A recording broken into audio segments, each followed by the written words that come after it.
size. It says between the 2 ferns. Between the 3 ferns. No,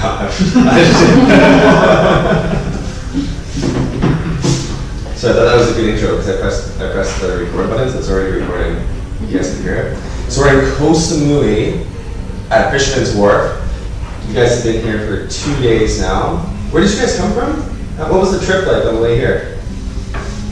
It was pretty sweet. We came from Phuket, and we came on like one of those double-decker buses you see. Yeah. And every seat was full.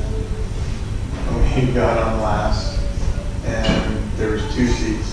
And originally, Kaleigh sat up front, like overlooking the road on the top.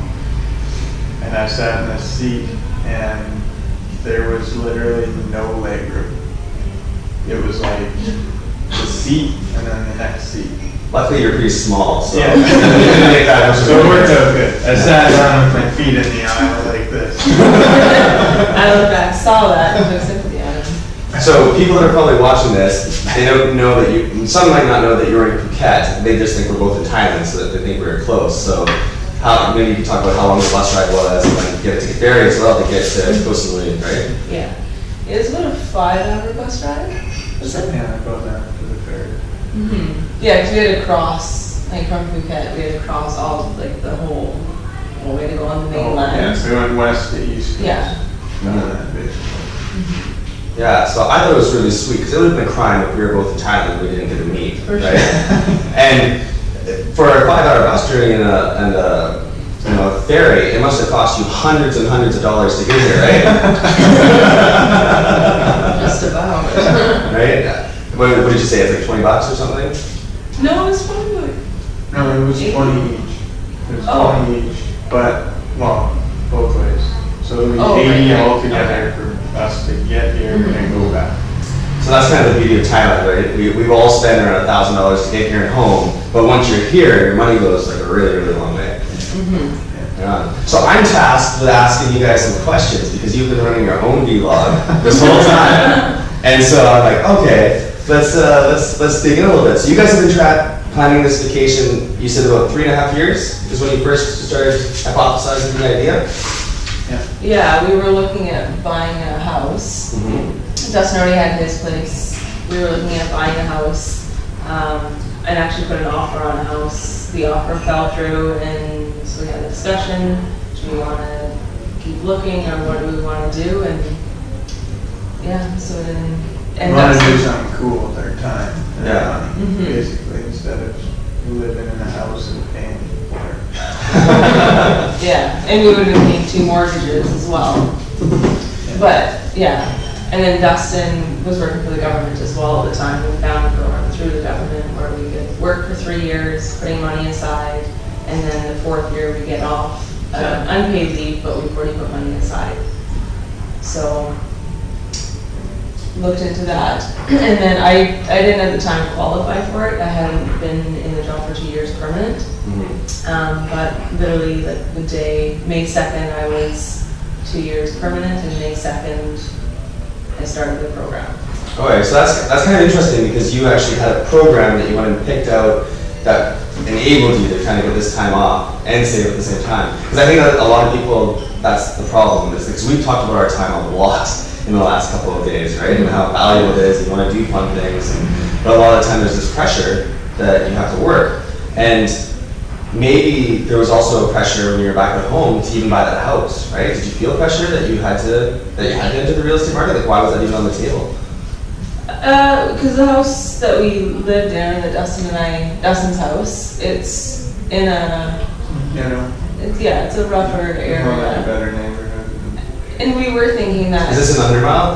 In Undermile, yeah. Yeah, okay. We were thinking that nuclear family, settle down, have kids, don't want kids in this neighborhood, no. Yeah.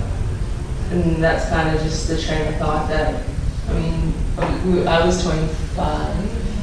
Yeah. I think. It's just I think it's just a natural progression. Yeah. Is what it is. That's what people do, and that's the way we've seen things going until we started looking and realized that we were going to overpay for a piece of shit house. Yeah. And that's a bad investment, right? You end up pouring more money into it.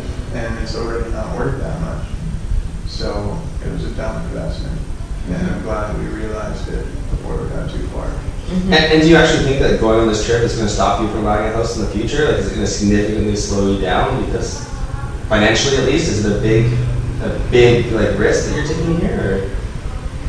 Or? No, I don't think so. I mean, when we went on the program, and it's for savings, so they take the money off before taxes, so it's for savings. But our lifestyle didn't really change, and I know lots of people that are our age that don't necessarily say, like, the for savings at start was about $600 to $700 a month. And most couples I know don't save that between the two of them, and that's what we were saving each. Yeah. So, and our lifestyles really didn't change that drastically. Losing a third of our paychecks, they didn't. The reality is that you're going to spend money, right? So unless you're very conscious of your savings, you're going to spend it. Like, so maybe you have some examples of what you cut off? Because like you did spend it before, and then you had this goal. But that's just I don't even know. Exactly. That's just it. It goes one way or another, and you don't necessarily understand where it expensive goes. Coffees, you don't think about it. Yeah. Meals out. Exactly. Right? That's probably a big one. You're eating out. Yeah. But we still ate out. We probably didn't eat out as much, but every paycheck kind of thing, we would go and have almost pretty well every paycheck. We'd go out for dinner. Yeah. And so maybe instead of going twice a week, we went once every 2 weeks, or maybe once a week. But it's that disposable income, right? At the end of the month, you have an extra $200.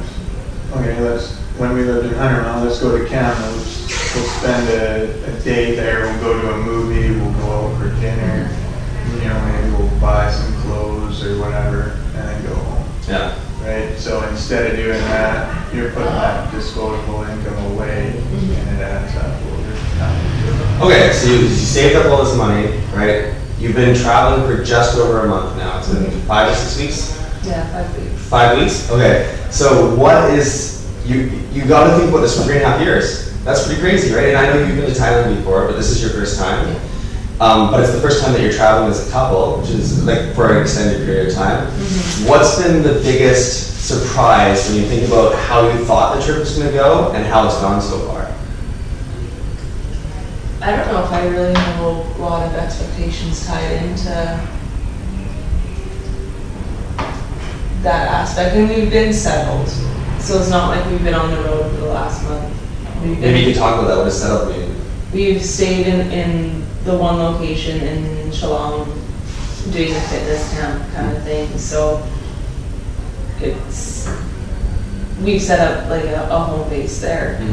And so we haven't had kind of the stressors of not knowing where we're going to sleep, not being able to find a restaurant, not being able to find a bathroom. Yeah. Like we've had all the comforts of home essentially. But even now, because you came and traveled to see me, have you run into those problems at all here or on your journey here? No. Right? It's so easy because there's so many reviews and there's so many people who have done it, and the internet is awesome. So for me, no surprises so far. We planned it, we did plan it this way. We came to a place that I've been to before that I knew that she would love and that I loved. So far, it's basically bang on as planned. We're both enjoying where we are and what we're doing. And then as far as coming over here, like I said, there's so many reviews and there's so many people have done it. You basically know what you're getting into before you get there. Yeah. So, I mean, there's just tiny things. Like, it's a little more expensive to eat here than it is where we are. But just adjust the budget. So, you guys have been traveling for 5 weeks. You're going to be traveling for a year. And I know you've been telling me for the last few days all these places that you're going to go. And it's incredible. It really is incredible. And it seems like a lot. It seems almost, like when I think about all the places you're going to go, it's almost overwhelming to me. And I've traveled a lot, right? Do you think that this is kind of like a finish line? So like you'll do this trip for a year, check mark it, and then that's your end of travel? Or do you think that you'll have other trips in the future? And kind of, I'm interested like how your experience so far influences that decision. I think for me, the more I see, the more I want to see. Because yes, we spend this much time, or 5 to 6 weeks in Thailand, but in 2 areas. There's so much of the world to see, and we could probably visit the same place a dozen times and have different experiences every time based on how we enter that kind of the mindset that we go in with it. I think it'll depend on our experiences as we go. If everything's positive, or the majority is positive, I think we're gonna want to keep doing it. Yeah. But I also think that we're gonna find some places where, you know, maybe we'll always go back, like once every year or 2 years. Or if we have kids, I want to take our kids traveling. So I think that's a great experience. But I don't know. I think we're gonna travel forever. Like, there's no reason to stay home all the time. I think that's super interesting that you're saying that it'd be a great experience for your kids. Your kids that don't even exist yet. Like, what kind of lessons do you see that your kids would learn? Like, is it because you've learned lessons and that from traveling? What would they be? Yeah, it's just like it just opens your mind to the world, right? You hear all this shit about how the world's a bad place and it's dangerous. And then you go to a totally foreign country, you talk to people, you know, people on vacation and locals, and you're just like, wow, these people are just like me. Yeah. There's no difference. Their religion's different, but they're still just like me. Yeah. You know, or whatever it is, right? They have less money than me, but they're just like me. So they're just like you. So like, how does that translate into a benefit for your kids? Like, what does that do for them, for their life, or their, you know, how are they going to be better people? Or like, what's the goal? Like you said that, oh, I need to give access to my kids to this. What are they taking away from that? Just, it's like an enlightenment sort of, I don't know how to really explain it, right? You grow up in one town or whatever. Maybe you get to go see some surrounding towns. But you're seeing people who live the same lifestyle. So you live that lifestyle. Yeah. Right? And then once you get out traveling, you see other people who live different lifestyles. Like even just talking to you for the last couple of days, you kind of opened our world to another type of lifestyle. Like there's a possibility for people if they choose it. Right? So I think that like you don't have to be, you know, a car salesman because your dad was, and live that lifestyle. Like, there's always options. And we meet a lot of people traveling that are doing similar things to what I'm doing. Like their location independence is what we're mainly talking about. Is that we don't have to go to an office. You can try to create income. We've been talking about Amazon products or services like Hire the World. Hire the World one. Your next logo design. Right. So it's a way of, it's because we have all these tools now. One that we're using to make travel so easy. Like you think about, we rode our mopeds yesterday. The whole day we did all of Koh Samui, went to maybe 10 attractions, and we never got lost because we also had our phone. Right? Yeah. Maybe we got lost for 2 minutes and we had to do a couple of U-turns, but there was nothing. Right? Yeah. And I guess the other thing too is just like for like the reason I'd like to travel with kids is that they see people that are happy that don't have a lot. In the Western world, we have this like, I need stuff. Yeah. You know, I have to have this. I gotta get it. This is gonna make me happy. And when you travel, you see people who don't have a lot that are super happy. Yeah. So that's huge. It's interesting that you say that because like just reflecting on it like in the short term, when I've been traveling, I think like so my big first trip was in 2001 to Australia, and I brought way too much stuff with me. And because you're always carrying everything on a backpack, right? And you start to realize that you don't need all that stuff. And we're just talking about a backpack of stuff. But that kind of lesson really translated when I brought it home and I went to university. I had to move. I had this rule that I only wanted to move everything in my car because it was more flexible. And when we're talking about, like, I asked people to stop giving me Christmas presents a long time ago. It was basically because the stuff was turning into a problem, right? Like, I have most of the things I need, which isn't very many things. And it actually starts to cost you money, and you need to get a bigger place, you need to have a stuff. So like it's kind of like the stuff owns you. That's really, really interesting. Okay, so had one more question. I totally forgot what it was. It's the coffee kicking in. It was based on travel for the year. You guys gonna be traveling? I don't really know. I don't know. Pretty good, interesting answers I think you had so far though, right? Like, nobody's gonna wanna watch you guys talk for too long.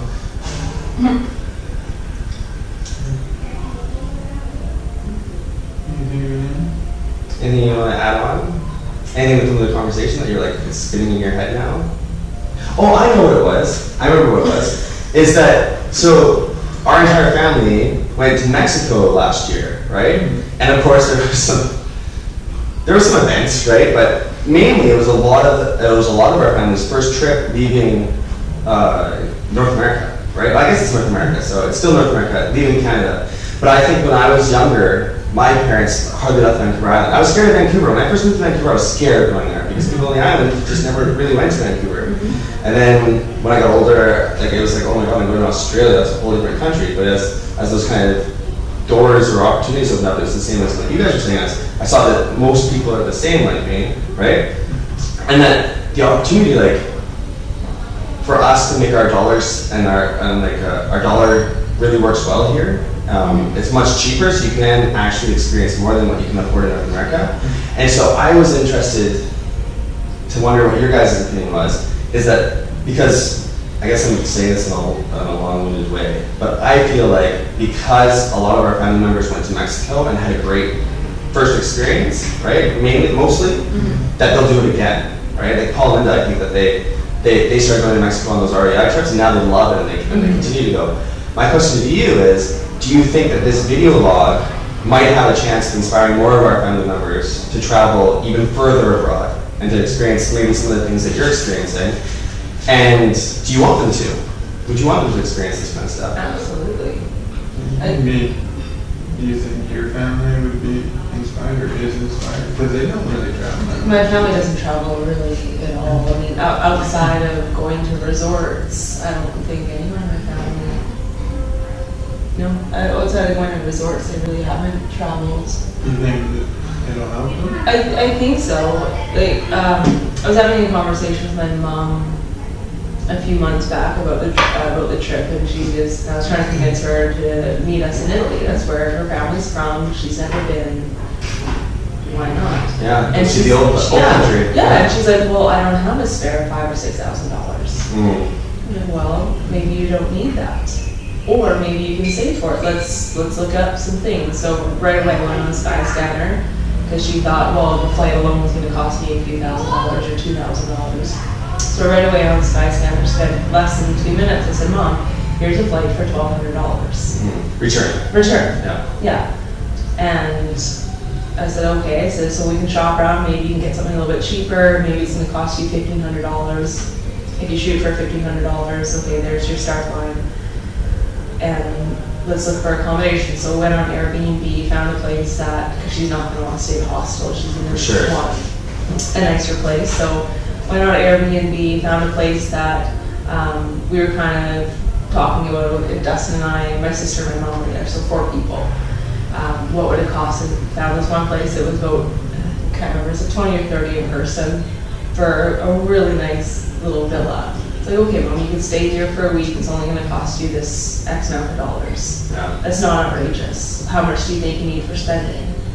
Well, and so right away, the trip went from $5,000 to $3,000 within about a 5-minute span of planning. And so, I mean, even little things like that, I don't know, she might come, she might not, I don't know. But just even getting that perspective out there.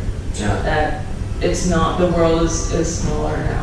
Yeah. With technology, you can search and find the deals. You can meet people, you can talk to people. It's pretty easy. And, well, at least here, not everyone, but it's like so many people speak English or enough of English they're able to have that conversation and figure things out. For sure. That it's not hard to kind of navigate.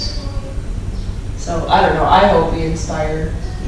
I think we will, and I do hope to do that. When I graduated high school, I wanted to travel, and I bought the backpack that I have now on this trip, and I never used it. until Wow. now. So here I am, whatever it is, 12 years later, finally using that backpack.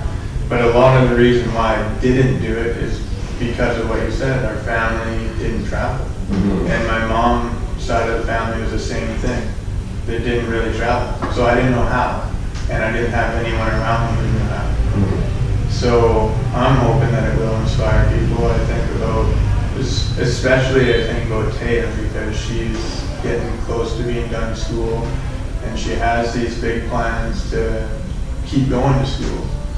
And I would love to see her stop working, stop going to school for a little bit. Or even in between school. Yeah, and just go somewhere and experience something. Yeah. And to know that it's possible and it's not, you know, like, I would really like to inspire people to travel. She can have that summer camp experience that she had this summer abroad, and Exactly. it'll become addictive like summer camp became addictive. She had to keep going back for those experiences kind of thing. Exactly. So yeah, hopefully. I was thinking, like, just to wrap this up, I was going to talk about a typical day of me in Thailand, just to give them like a real example. It might give you a chance to put some of the like the memes over the video or something like that. Yeah. But like a typical day in Thailand for me, when I have to pay for my accommodation, because like I had a lot of friends staying here, so like most of my accommodation was free. But let's say like a day like yesterday. So my hostel costs, I think it's $13.50. The daily rental is 150 baht, so that's $6 for my moped, which is, I think it costs $2 to fill up when we drove it all it's day. 53 baht to fill up. Yeah, so that's getting a moped as private transportation all day, right? And then we have a couple meals, like if I talk about like the market, you can get pad thai for 50 baht, which is $2. A really nice meal is usually $5 or $6, right? And so when you take my typical day, you're looking at $25 to $30, which might sound like a lot. It might sound like more than you think. But when you think about it from a monthly perspective, right, when you're talking about $25 a day for all my meals made, eating out every day, driving around the island, going swimming or little tours or things like that, you're talking about $750 a month, right? Including my accommodation and everything else. It's insane, Yeah. right? It's less, it's about even what I pay at home just for my rent. And I pay really low rent in Vancouver, right? Yeah. So that might like open people's eyes to be like, oh my god, it's so much cheaper. Like, yes, we look at that airfare and you think, oh, it's gonna cost $5,000. Normally to get to Thailand, if you're not coming at Christmas, you're looking around $1,000 to $1,200 return. And then once you get here, you can live here for like $800 really nicely for a few weeks. So you're looking at $2,000 or less to have this kind of experience, I think. Right? I think everybody, most of our family members can save up over the year and save $2,000. Absolutely. Yeah. And it's such a child-friendly place. Like everywhere we go, everywhere I've seen babies, like tourists walking down the street with babies, the Thai ladies are running out and speaking Thai to these babies. Like they just love it. They love the families. Yeah, well, Katie Earl and her husband Jordan are just staying a block and a half from where we're filming this right now, and they have a really nice suite, and they have 3 children with them, because Katie and her sister Heather are here with Marley and Riley and Max, and that's a 9-month-old, a 4-year-old, and a 3-year-old. And they're just whipping them around the island, going on tours, being in the pool, right? Like, they're having a blast as a family. And they come here because it's an affordable way to have a vacation rather than, for them, it's actually more affordable than most places that they can go to. Yeah, it's just a longer flight. I think the other thing about travel that people need to understand is that it's an adventure and we seek adventure. Like as human beings, we need it. So a lot of people go to their job every day thinking, I need an adventure. I need to do something, and I know I felt like that quite a bit. And this is it. Yeah. Like everything's new, there's so much stimulus, it's all different, it's all new. So this is the adventure that people seek, and it's easy to do. And on the other side of that, like I know a lot of people say that they want to go to an all-inclusive because they don't want to think, right? Which is fine. That is also available here, right? You can pre-book a place, like you guys, you went and got a place for a month, at a specific location, you can go to the same restaurant or a group of choice, like it's totally open. You can do the all-inclusive way, but cheaper because you gotta select what you gotta kind of, it's like kind of a la carte, right? Like, oh, I want a gym membership, I want to be able to eat at these places when I'm staying in one location, right? Or you can just go from place to place to place and just choose as you go. So there's lots of flexibility. It really is all inclusive though. Like if you, like even just coming here, right? We arranged for our travel, which was easy. We got a place for 3 nights. Once all that stuff's done, it doesn't take long. Then it's relax, do whatever you want. Yeah. You have a place to sleep, your travel's looked after. All you gotta do is walk down the road and find some food. Like it's really, you don't have to think. Yeah. You really don't. Yeah. Like, yeah, it's easy. So you know what the sweetest part about wrapping up this interview is? Is that we get to go and jump on our mopeds and go to that sick waterfall and that place up in the mountains that we're planning to go to, because it's all over. Yay, Thailand! Should I just press this off?